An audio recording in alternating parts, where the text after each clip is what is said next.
السلام علیکم ورحمۃ اللہ وبرکاتہ۔ دوستو، امید کرتا ہوں آپ خیریت سے ہوں گے۔ میں ہوں محمد مقصود قاسمی اور آپ دیکھ رہے ہیں باغ مدینہ یوٹیوب چینل۔ لکھیم پور کھیری جمعیت علماء وسط اتر پردیش کے جملہ اراکین عاملہ، مدعوئین خصوصی اور ضلعی صدور و نظماء کا خصوصی اجلاس سے ادارہ محمودیہ محمدی ضلع لکھیم پور میں منعقد ہوا، جس میں وسط زون یو پی کے 28 اضلاع سے 100 سے زائد ذمہ داران نمائندگان شریک ہوئے۔ اجلاس میں صوبہ کے اندر جمعیت علماء کی یونٹوں کو مزید متحرک کر کے مقامی یونٹوں کی تشکیل، اصلاح معاشرہ اور دینی تعلیمی بورڈ کی تشکیل شدہ کمیٹی کی کارکردگی، اوپن اسکول، ملت فنڈ، سدبھاونا سنسد، ماہ فروری میں دہلی میں ہونے والے مرکزی منتظمہ و اجلاس عام اور زون کے اجلاس عام پر غور خوض کیا گیا۔ اجلاس کا آغاز جمعیت علماء کی پرچم کشائی سے ہوا۔ اجلاس میں بطور مہمان خصوصی تشریف لائے جمعیت علماء ہند کے ناظم عمومی مولانا حکیم الدین قاسمی نے اپنی کلیدی خطاب میں جمعیت علماء ہند کی خدمات پر روشنی ڈالتے ہوئے کہا کہ ہماری وابستگی جمعیت علماء ہند سے کیوں ہے، ہمیں اس مقصد پر غور کرنا چاہیے۔ ارتداد پر بات کرتے ہوئے کہا کہ اپنے بچوں کو اگر بنیادی دینی تعلیم سے وابستہ نہیں کریں گے تو شبہات میں مبتلا ہو کر آگے کہاں تک پہنچیں گے، اس کا اندازہ لگانا مشکل ہے۔ جمعیت علماء سے وابستگی ہماری دین اور دنیا دونوں ہے۔ جمعیت علماء ہماری زندگی اور موت ہے۔ تبلیغی جماعت اور مدارس کے تحفظ کا مسئلہ ہو تو کون کھڑا ہوتا ہے؟ ہیٹ کرائم اور اسلاموفوبیا کے تعلق سے اقوام متحدہ اور عالمی فورم پر اس مسئلے کو اٹھانا کس جماعت کے ایجنڈوں میں سے ہے؟ مولانا نے کہا کہ جمعیت علماء دہلی سے نہیں بلکہ گاؤں سے شروع ہوتی ہے۔ ہمیں اس حوالے سے ہر گاؤں کو جمعیت علماء ہند بنانا ہے۔ اگر جڑ مضبوط نہیں ہوگی تو شاخیں ہری بھری کیسے ہوں گی؟ جب آپ مقامی سطح پر مضبوط ہوں گے تبھی اعلیٰ قیادت کی ہدایت پر عمل کر سکیں گے۔ ملت فنڈ کا قیام مقامی طور پر کاموں کو منظم کرنے کے لیے ہوا ہے۔ اس کے تحت لوگوں کو ماہانہ 100 روپے کا ممبر بنایا جائے گا۔ اس کے لیے ایک فعال نوجوان کا انتخاب کر کے مرکز بھیج دیں جسے آرگنائزر بنایا جائے گا۔ اوپن اسکول پر کہا کہ 300 مدارس اب تک اس سے جڑ چکے ہیں۔ یہ آج کے زمانے کی اہم ضرورت ہے۔ اپنے ضلع میں ورکشاپ رکھ کر اس کی رہنمائی حاصل کر سکتے ہیں۔ 400 سے زائد مقدمات کی پیروی جمعیت علماء اس وقت کر رہی ہے۔ اپنے علاقے میں افراد سازی اور ممبر سازی کا کام کریں۔ اس کے علاوہ مولانا نے 10، 11، 12 فروری کو ہونے والے اجلاس عام کی جانب بھی ذمہ داران کو متوجہ کیا۔ اپنے اکابر کا مشن ہماری زندگیوں کے سامنے ہونا چاہیے۔ ہم ان کے کردار کو بچوں اور لوگوں کے سامنے رکھیں۔ اس کی صدارت فرما رہے جمعیت علماء وسط اتر پردیش کے صدر مولانا اسلام الحق اسجد قاسمی نے کہا، اگر پوری تاریخ اسلامی کا مطالعہ کیا جائے تو ہر دور میں اس احساس کو باقی رکھنے کی ضرورت ہے کہ ہمارا اصل مقصد کیا ہے۔ جو مشن انبیاء اور اولیاء اللہ کا تھا وہی کام علماء کرام کا تھا اور رہے گا۔ ہندوستان کی تاریخ ہمارے سامنے ہے۔ یہاں انگریزوں کے تسلط کے بعد ہمارے علماء سر جوڑ کر بیٹھے اور دارالعلوم کا قیام عمل میں آیا۔ اسلام اور شاعر اسلام ملت کی حفاظت ایک مسئلہ تھا۔ علماء کی قربانیوں کے نتیجے میں ہم آزاد ملک دیکھ رہے ہیں۔ آج پھر اس ملک کی حفاظت ہماری ہی ذمہ داری ہے۔ اللہ نے علماء کی جماعت سے تقسیم ہند سے قبل سے لے کر آج تک جو خدمات لی ہیں، ایسی کوئی تنظیم نہیں جب اس تنظیم سے جڑے ہیں تو آخری وقت تک اس سے جڑے رہیں۔ عہدے کے مسئلے پر کہا کہ عہدے محدود ہوتے ہیں، کام کرنے کے لیے عہدہ بڑا مسئلہ نہیں، اس لیے فعال اور متحرک بنے۔ عہدہ ہو یا نہ ہو، جذبہ خدمت خلق کے ساتھ ہمیشہ کام کرنا چاہیے۔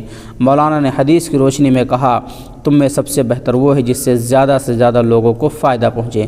تمام مخلوق اللہ کا کنبہ ہے، اس میں سب سے اچھا وہ ہے جس سے اللہ کے مخلوق کا فائدہ ہو۔ یہ ہمارے لیے سعادت کی بات ہے کہ ہم جمعیت علماء سے جڑ کر دین کا کام کر رہے ہیں۔ دین کا کام محدود نہیں ہے، یونٹوں کی کثرت سے زیادہ کام پر توجہ دیں۔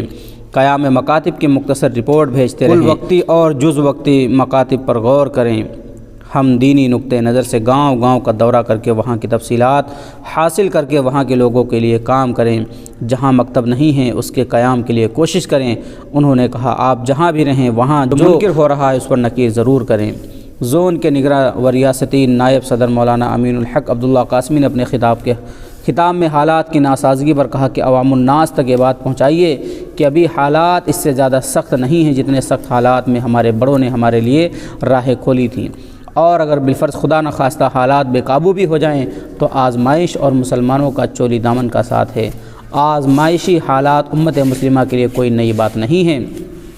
نیز ہم ہی وہ جماعت ہیں جسے ان حالات کا ڈٹ کر سامنا کرنا ہے۔ ہم ہی مایوسی سے سوچیں گے تو حوصلے کون سوچے گا؟ مولانا نے کہا کہ مایوسی کی بات کرنے والوں نے کبھی حالات کا مقابلہ نہیں کیا، مقابلہ کرنے والوں نے کبھی مایوسی کی بات نہیں کی۔ آج بھی جو لوگ مایوسی کی بات کر رہے ہیں وہ حالات کا طویل مدتی مقابلہ نہیں کریں گے، شعلہ بن کر بھڑکیں گے اور بجھ جائیں گے۔ حالات کا مقابلہ وہ لوگ کریں گے جو لکڑی کی طرح سلگنا سیکھیں گے۔ ناظم اجلاس مفتی ظفر احمد قاسمی جنرل سیکریٹری وسط زون نے کہا، اب تک مقامی سطح پر 200 یونٹوں کا قیام عمل میں لانے کی بات آ چکی ہے۔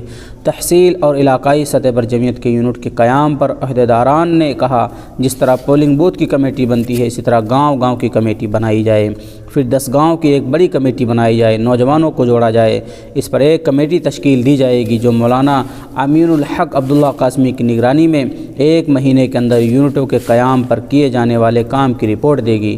نائب صدور مولانا محمد عامل قاسمی جھانسی، مولانا عبدالجبار قاسمی ہردوئی، مفتی عبدالرحمن سیتاپور اور مولانا عبدالرف فروخ آباد کو اضلاع کی ذمہ داریاں تقسیم کی گئی۔ مفتی ظفر نے کہا کہ ضلع کمیٹیاں مقامی یونٹوں کی تشکیل کے لیے اپنے کردار کو ادا کریں۔ صدر جمعیت علماء ہند اس پر بہت زیادہ فکر مند ہیں، اس لیے زون کی سطح پر بااختیار کمیٹی نگرانی کے لیے تشکیل دی جائے، اس لیے نائبین صدور اور ان کے سیکریٹریان کو ذمہ داری سونپی گئی۔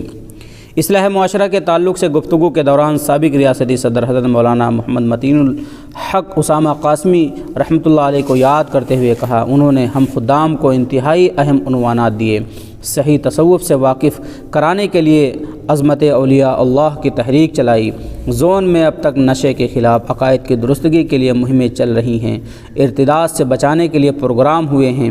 آئندہ 3 مہینے کے لیے آسان نکاح اور طلاق سے جڑے معاشرتی مسائل کے تعلق سے مہم چلائی جائے گی۔ اس سلسلے میں صاحب قلم حضرات پر مشتمل کمیٹی تشکیل دی گئی جو 15 دن میں مواد مہیا کرائے گی جنہیں تمام اضلاع تک پہنچایا جائے گا۔ کمیٹی کا سرپرست لکھنؤ کے معروف عالم دین مولانا عبدالعلی فاروقی کو بنایا گیا اور ان کے ساتھ ریاستی نائب صدر پروفیسر محمد نعمان شاہجہاں پور، زون کے صدر مولانا اسلام الحق اسجد قاسمی لکھیم پوری، مفتی حارث عبدالرحیم لکھنؤ، مولانا کوثر ندوی لکھنؤ اور مفتی اظہار مکرم قاسمی کو کمیٹی میں شامل کیا گیا۔ اس موقع پر جمعیت علماء فروخ آباد کے جنرل سیکریٹری مولانا عبدالرب قاسمی نے کہا، جس شادی بیاہ کی مجلس میں ایسا کوئی کام ہو رہا ہو جو منکر ہو تو اس مجلس کا پہلے خود بائیکاٹ کریں۔ مولانا انصار احمد جامعی نے سادگی کے ساتھ شادی پر متوجہ کرتے ہوئے کہا کہ سب سے پہلے علماء اس کی پہل کریں کہ وہ سادگی کے ساتھ شادی کریں گے اور سادگی کے ساتھ دیگر تمام امور انجام دیں گے۔ اوپن اسکول کے تعلق سے مفتی ظفر احمد قاسمی نے ذمہ داران سے کہا کہ ہر ضلع میں اس کام کے لیے ایک کمیٹی بنائی جائے جو اہل مدارس کے سامنے جمعیت اوپن اسکول کا تعارف کرائے، پھر اس کے بعد اگر کسی ضلع کو اوپن اسکول کی ضرورت ہو تو وہ مرکز سے رابطہ کرے اور وہاں سے ایک آدمی بلا کر رہنمائی حاصل کی جائے۔ انہوں نے تمام عہدیداران کو متوجہ کرتے ہوئے کہا کہ تمام اضلاع میں ضلعی سطح پر سدبھاونا سنسد کے پروگرام منعقد ہونے ہیں۔ 15 دنوں کے اندر تمام اضلاع میں سدبھاونا کمیٹی تشکیل دے کر ذمہ داران کے علم میں لائیں۔ ماہ فروری میں دہلی میں ہونے والے اجلاس عام کے تعلق سے کہا کہ مرکز سے ضلعی و مقامی یونٹوں کے منتظمہ عاملہ اور مدعوئین خصوصی کے فہرست مائع فون نمبرات و پتہ مطالبہ کیا گیا ہے، اسے 1 ہفتے کے اندر جمع کرا دیں۔ عوام کو وہاں پہنچانے میں کیا خاطر خواہ تعاون دے سکتے ہیں اس پر غور فرما لیں۔ میٹنگ میں طے پایا کہ 100 سالہ تقریبات کے ضمن میں اکتوبر ماہ میں زون کا اجلاس عام لکھنؤ میں ہونا ہے۔ اس سے قبل تمام اضلاع میں ایک ضلع سطح کا پروگرام منعقد ہونا ہے۔ اس تعلق سے تمام اضلاع کے ذمہ داران اپنے اپنے ضلع کی تاریخیں طے فرما کر ذمہ داران کو مطلع فرما دیں۔ دینی تعلیمی بورڈ کے حوالے سے کام پر طے کیا گیا کہ تمام اضلاع میں دینی تعلیمی بورڈ کی ضلع کمیٹی کا قیام عمل میں آنا ہے۔ 1 مہینے کے اندر اضلاع میں مکاتب کے قیام کے لیے مساجد کا سروے کر کے ذمہ داران سے رابطے کا کام شروع کیا جائے گا۔ اجلاس میں زون کے لیے شعبہ تنظیم و ترقی کا قیام عمل میں آیا جس کا ناظم کاری عبدالمعید چودھری کانپور کو منتخب کیا گیا۔ لکھنؤ سے تشریف لائے معروف عالم دین مولانا عبدالعلی فاروقی نے تنظیم سے باضابطہ وابستگی اور فکری وابستگی پر بات کرتے ہوئے کہا کہ وہ جمعیت سے باقاعدہ وابستہ نہیں ہیں لیکن فکری طور پر وابستہ ہیں۔ بزرگوں کی بات کرتے ہوئے کہا کہ جمعیت علماء کے سابق صدر شیخ الاسلام مولانا حسین احمد مدنی کے پاس جب ملکی سطح کا بڑا ایوارڈ مانا جانے والا پدم و بھوشن ان کے گھر بھیجا گیا تھا تو انہوں نے یہ کہہ کر اسے واپس کر دیا تھا کہ میں نے جو کچھ ملک کے لیے کیا وہ عبادت سمجھ کر کیا اور عبادت کا صلہ انسان سے نہیں اللہ سے لیا جاتا ہے، لہٰذا مجھے انعام بھی اللہ ہی سے چاہیے۔ یہی بات ہمارے لیے سمجھنے کی ہے۔ ہم جو کچھ کریں وہ عبادت سمجھ کر کے کریں۔ مولانا نے سابق ناظم عمومی مجاہد ملت مولانا حفظ الرحمن سیوہاروی کی بات کرتے ہوئے کہا کہ ان کی زندگی جمعیت کا تعارف تھی۔ نظامت کے فرائض زون کے جنرل سیکریٹری مفتی ظفر احمد قاسمی نے بحسن خوبی انجام دیتے ہوئے سابق خواندگی جمعیت پیش قلب کے سیکریٹری مولانا احمد عبداللہ نے پیش کیا۔ حافظ محمد احمد صفوان نے تلاوت قرآن پاک سے اجلاس کا آغاز کیا۔ حافظ احمد یحییٰ عبداللہ رسول پوری نے نعت و منقبت کا نذرانہ عقیدت پیش کیا۔ مولانا عبدالعلی فاروقی کی دعا پر اجلاس کا اختتام ہوا۔ دوستو یہ تھا ضلع لکھیم پور میں جو جمعیت کا پروگرام ہوا تھا، اس کے اندر جو باتیں ہیں میں نے آپ کو پڑھ کر کے سنائیں۔ دوستو آپ کو کیسا لگا کمنٹ کر کے ضرور بتلائیں۔ پہلی بار چینل کو دیکھ رہے ہیں تو چینل کو ضرور سبسکرائب کر لیں۔ چلیے پھر ملتے ہیں انشاءاللہ کسی نئے ویڈیو میں نئے ٹاپک کے ساتھ۔ السلام علیکم ورحمۃ اللہ وبرکاتہ۔